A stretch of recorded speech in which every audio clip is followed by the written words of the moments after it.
श्री तेजा मंदिर ट्रस्ट जाट समाज कोटा के स्थापना दिवस, प्रतिभा सम्मान, कार्यकारिणी की शपथ ग्रहण और स्नेह मिलन कार्यक्रम को संबोधित करने के लिए आदरणीय डॉक्टर सतीश पूनिया साहब, राजस्थान बीजेपी के पूर्व प्रदेश अध्यक्ष, हरियाणा बीजेपी के प्रभारी, और जब आप आमेर से पहली बार विधायक बने तो विधायक बनने के बाद समाज के इस पहले कार्यक्रम में इसी मंच से आपने अपने विधायकी के पहले वेतन की तनख्वाह श्री तेजा मंदिर ट्रस्ट जाट समाज कोटा को भेंट की है।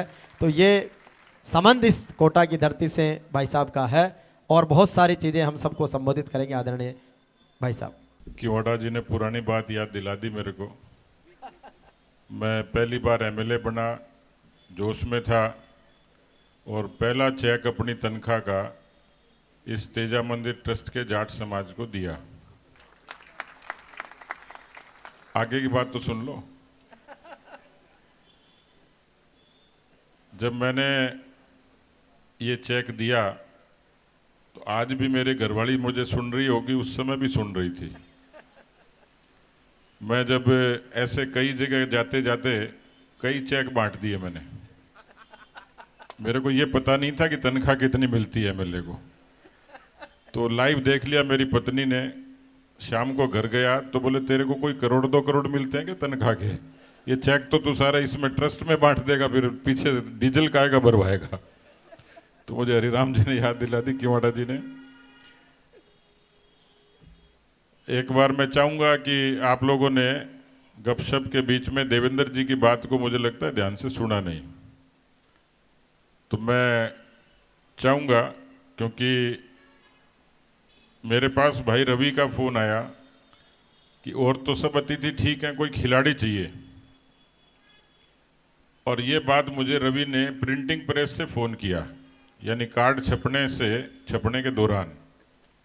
अब मेरे भी बड़ी दुविधा हो गई कि ऐसा अतिथि कहाँ ढूंढूं मैं जो तुरंत हाँ भर देर कार्ड में नाम छप जाए।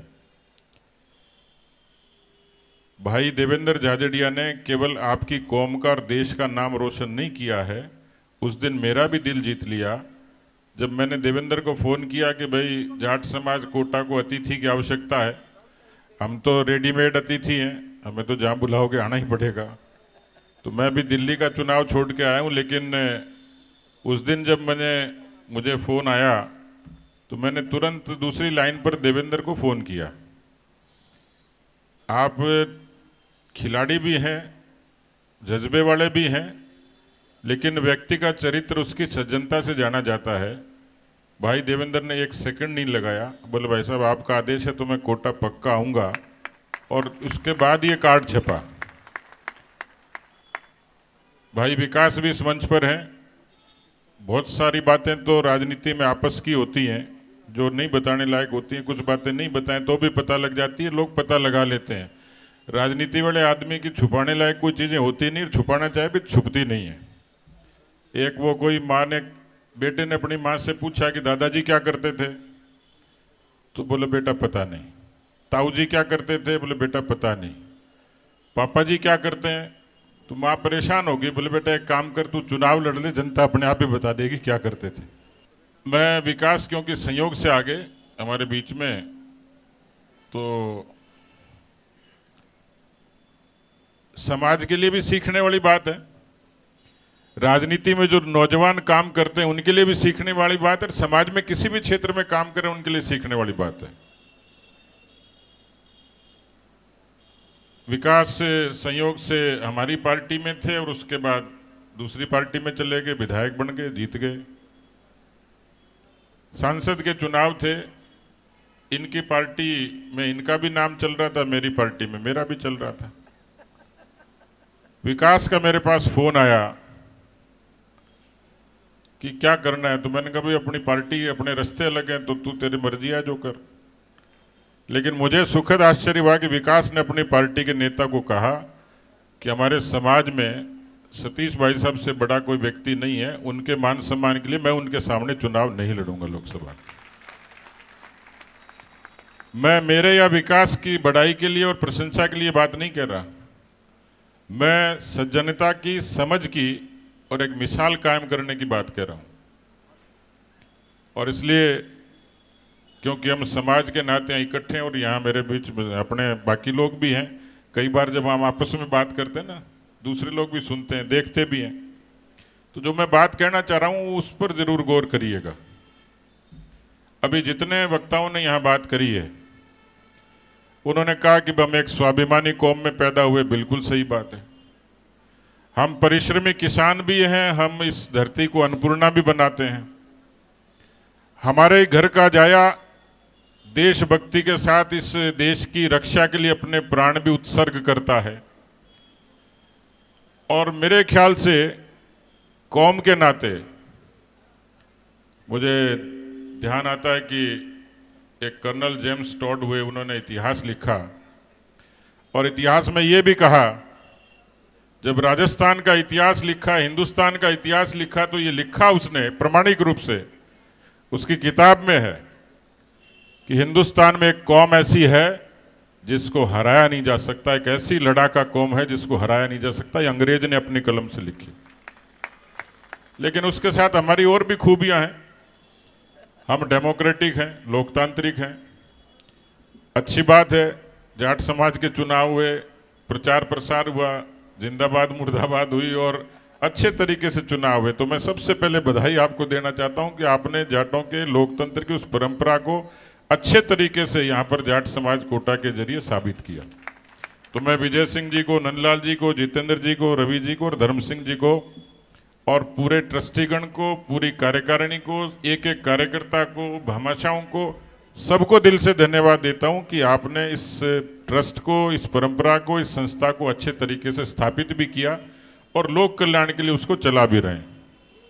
इस पर ताली बजा सकते हो आप लोग, आपकी तारीफ कर रहा हूं मैं। और मैं, भाई देवेंद्र तो बड़े वास्तव में अचंभित थे कि भाई साहब ये तो बड़ा अनुशासित हो रहा है, जिसका नाम ले रहे हैं वही मंच पे आ रहा है, जिसको कह रहे हैं वही नाम ले रहा है, जिसको कह रहे हैं वही दे रहा है। तो देखो आपकी कितनी तारीफ करी, आज तो आपने पूरे 100 में से 100 नंबर ले ही लिए। तो मैं दिल्ली का चुनाव छोड़ के एक दिन के लिए चोरी से आप लोगों के बीच में इसलिए आया हूं कि आपने इस हाड़ौती की धरती में अलग अलग जगह से आकर, यहाँ भी जो यहाँ पैदा हुए और जो बाहर से भी आए, उन लोगों ने इस लोकतंत्र की निष्ठा को, अपने व्यवहार को, सर्व समाज को, 36 कौम को साथ लेकर अपनी साख आपने बढ़ाई है। इसलिए मैं आपसे अनुरोध करूंगा कि साख को आप बरकरार रखना। तेजाजी महाराज भी आप पर कृपा बनाए रखें, ये साख आप लोगों की बनी रहे। क्योंकि एक बड़ा आसान बात है, अपनी कौम को बढ़िया बताओ और दूसरों को गालियां दो। तो अपनी कौम का नेता बनना आसान है, लेकिन उससे समाज का भला नहीं होता, उससे समग्र हिंदू समाज का भला नहीं होता, उससे देश का भला नहीं होता। जब हमें इतनी खूबियां हैं तो मुझे लगता है कि हमारा सबसे पहला धर्म है कि हम इस देश के लिए बने, इस देश की मिट्टी में पैदा हुए, इस देश की खाते हैं, इस देश की गाते हैं। इसलिए जाट का सबसे पहला धर्म है कि तिरंगा उसके दिल में हो, भारत का संविधान उसके दिल में हो, भारत माता का जय जयकार उसकी जुबान पे हो। तो मुझे लगता है सच्चे और देशभक्त जाट, सच्चे देशभक्त जाट की पहचान यही। या मेरे साथ बहुत सारे हमारे पार्टी के भी, समाज के मित्र बैठे हैं, वो भी आप लोगों की बात भी सुन रहे थे, मेरी भी बात सुन रहे। लेकिन मैं एक सामाजिक व्यक्ति हूँ और निष्ठा से भी हिंदू, कर्म से भी हिंदू हूँ और विचार से राष्ट्रवादी हूँ। इसलिए जो आपके बीच में जो दूसरी दुनिया में जो चर्चा होती है, बातें होती हैं, मुझे लगता है कि इस समय समग्र हिंदू समाज की एकता, उनका संगठन ये जरूरी है। और उस संगठन को भी कोई मजबूती से उस विचार को, राष्ट्रवाद के विचार को कोई ताकत दे सकता है तो वो आपकी कौम है। राजनीति और राजनीति में भी अलग अलग मुद्दे, अलग अलग विचार कई बार दिशाओं को भटकाने की कोशिश करते हैं। भाई विकास ये नहीं समझे कि अपनी पार्टी का प्रचार कर रहा, मैं कोई पार्टी का प्रचार नहीं कर रहा, मैं यहाँ समाज के नाते और सामाजिक व्यक्ति के नाते बैठा हूँ। लेकिन मेरी बात दूसरे समाज के, हमारे मुकेश विजय जी हैं, प्राची दीक्षित जी हैं, गौतम जी हैं, हमारे हिरेंद्र शर्मा जी हैं, कमांडो जी भी इस बीच आ गए, हमारे महेंद्र सिंह जी आ गए, युधिष्ठिर खटाना जी हैं, नरुका जी हैं, सारे लोग बैठे हैं। ये अलग अलग कौम के लोग हैं। ये भी इस बात को मानते हैं कि जाट में खूबी और काबिलियत तो है, और इसलिए 36 कौम का नारा भी आप लोगों के लिए लगाया जाता है। मैं समझता हूं कि राजनीति की इतर बात करें तो समाज की अपनी हर समाज की पहचान होती है, उनका अपना इतिहास है। कोई भगवान शिव से पैदा हुआ, कोई विष्णु से हुआ, कोई ब्रह्मा जी से हुआ, उसके बाद अलग अलग परंपराएं चलती रही। मेरे ख्याल से इस बात पर संतोष कर लेना चाहिए कि जो एपीजे अब्दुल कलाम कहते थे, उनको जब वो बड़ा जोरदार किस्सा है उनका, जब वो राष्ट्रपति के लिए उनका नामांकन तय हुआ तो किसी ने पूछा कि कौन सा मुहूर्त ठीक रहेगा, तो उन्होंने कहा कि भारत की धरती पर पैदा होना ही सबसे शुभ मुहूर्त है, इससे बड़ा कोई मुहूर्त हो ही नहीं सकता। कौमें तो बाद में बनी है, गोत्र भी बाद में बने, लेकिन हिंदुस्तान सनातनी है। हिंदुस्तान बरसों बरस से इसी तरीके का था, और हजारों हजार साल की जो हमारी परंपरा है। पहचान के लिए जाति हो सकती है, कुल गोत्र हो सकता है, लेकिन हमारी पहचान हिंदुस्तान के रूप में है, भारत के रूप में है, और वो अनंत और अनवरत रूप से चली आ रही परंपरा के रूप में है। अभी जितने लोगों ने मेरे से पहले भाषण दिए, सत्यपाल जी ने अच्छी बात कही, हमारे राजेंद्र जी ने अच्छी बात कही, विकास जी ने, भाई देवेंद्र जी ने जितने बातें कही हैं, उनका सार यही है कि किसी भी समाज को दूसरे समाज को साथ लेके चलना, भाईचारे के साथ आगे बढ़ना, समाज के अपने समाज के भीतर संस्कार पैदा करना, नई पीढ़ी को कुरीति, अंधविश्वास और नशे से दूर रखना, और उनको शिक्षा के जरिए इतना उन्नत बना देना, उनको शिक्षा के जरिए इतना आगे कर देना कि उसकी समाज के रूप में स्वाभिमान के साथ में वो खड़ा हो जाए और आपके समाज की चारों तरफ प्रशंसा हो। कुल मिलाकर जो जितनी भी बातें कही गई उसका सार यही था। मैं आप सब लोगों से आग्रह करूंगा, इतने सुंदर संगठन को, सबसे पहले तो आपकी खूबी है, संगठन बनाना आसान है, संगठन को चलाना और निभाना मुश्किल है, लेकिन आप सब लोगों ने न केवल बनाया, अच्छे तरीके से चलाया, और इस कोटा के जाट समाज की गूंज पूरे प्रदेश में है कि एक व्यवस्थित तरीके से संगठन आप लोगों ने जिया है, जीवंत रखा और चलाया भी है। तो मैं इस अवसर पर इतना ही आग्रह करूंगा।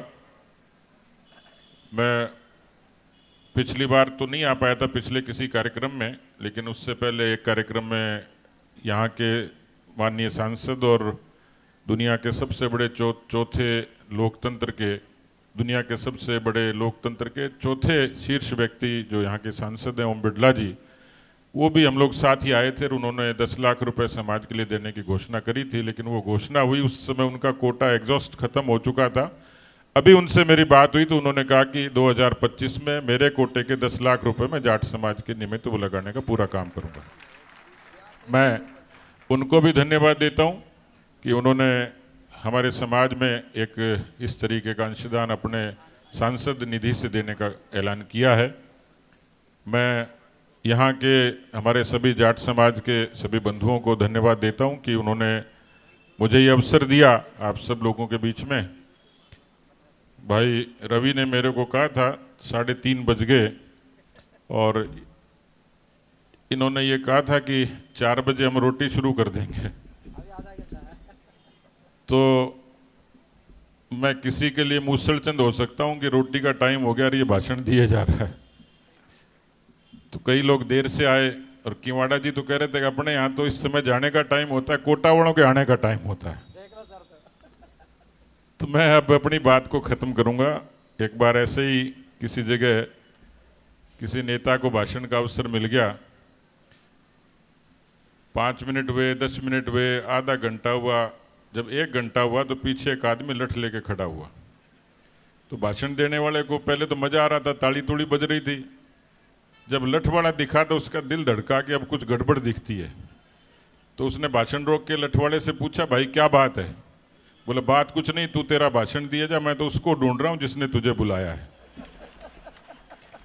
तो मेरे को हमारे विजय सिंह जी ने बुलाया है। कोई कसर रह जाए तो इनसे पूरी कर लेना, मेरी कोई गलती हो तो इनसे कर लेना। बीच बीच में कुछ कुर्सी खाली है, कुछ लोग आते हैं और कुछ चले भी जाते हैं। मेरे जैसे कुछ जिनको भूख लगी है वो 4 बजे ही आएंगे। तो एक बार ऐसे ही किसी जगह जब खुला मैदान होता है तो जाने की स्वतंत्रता भी रहती है कि मर्जी से और मर्जी से जाओ। तो जाते जाते आखिर में दो लोग बचे, एक भाषण देने वाला और एक भाषण सुनने वाला। सुनने के लिए हमारे बजरंग लाल जी जाट साहब बैठे हैं, सवाई माधोपुर वाले। तो जब भाषण देने वाला लंबा हो गया तो उसको दया आ गई, वो नीचे मंच के नीचे उतरा और उनके गले मिला कि यार और तो सब दगाबाज निकले, तू मेरा सच्चा भाई है। फिर एक बात बताई, इतनी देर टिका क्यों रहा? उसने कहा भाई साहब मैं तो टेंट वाला हूं, मैं इंतजार कर रहा था कि कब नेताजी का भाषण खत्म और कब अपना माइक समेट के दुकान में वापस ले जाऊं। तो मेरे ख्याल से आज के लिए इतना पर्याप्त है, लेकिन इतना मैं कह सकता हूं कि हम समाज, राजनीति के लोग, आप सब लोगों के आशीर्वाद से, दुआओं से, अपनी अपनी हैसियत में, अपनी अपनी पार्टी में, अपने अपने विचार के साथ में काम करते हैं। मैं सौभाग्यशाली हूं, मुझे जीवन में शायद किसी व्यक्ति का पूंजी बहुत छोटी चीज होती है, लेकिन ये कोई सुखद संयोग ही था कि मैंने बालिकाओं के लिए अपनी तनख्वाह का पहला चेक दिया।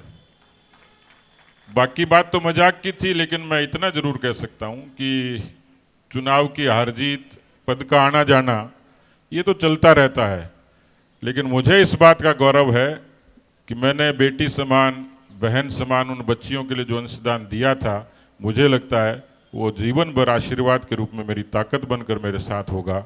मैं इतना ही निवेदन करना चाहता हूँ। बहुत बहुत धन्यवाद। ने 2 साल 3 साल पहले वो घोषणा की थी, अब देंगे, तो सब कह रहे हैं कि साहब उसको थोड़ा सी बोनस या ब्याज में बढ़ा के 15 लाख कराओ। भाई देखो, आप लोग जाट हो